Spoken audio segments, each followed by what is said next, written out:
ஒரு காலத்துல alcohol சிகரெட்டுக்கு addiction அப்படின்னு சொல்லிட்டு இருந்த நாம இப்ப சாதாரணமா மொபைல் போன், டீ, காஃபி, சாப்பாட்டுக்கு அடிக்ஷன் அப்படின்ற சுச்சுவேஷனுக்கு வந்திருக்கோம். வாங்க இந்த அடிமைத்தனம் எதனால ஏற்படுது, அதுல இருந்து எப்படி வெளிவரலாம் அப்படின்றத பார்ப்போம்.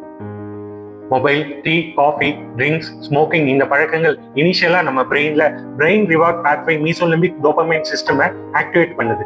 இதனால ஹாப்பி ஹார்மோனான டோபமைன் சடனா இன்க்ரீஸ் ஆகுது. இதனால இது சந்தோஷத்தை கொடுக்குது. இதை தெரிஞ்சுக்கிட்ட பிரெயின், என்ன இவன் வாழ்க்கையில புதுசா சந்தோஷம், கூப்பிடா அந்த செல்லத்தை அப்படின்னு சொல்லி நம்மளை திரும்ப திரும்ப பண்ண வச்சு அந்த பழக்கங்களுக்கு நம்ம அடிக்ட் ஆக வைக்கிறது. இதுதான் பிரெயின் கெமிஸ்ட்ரி.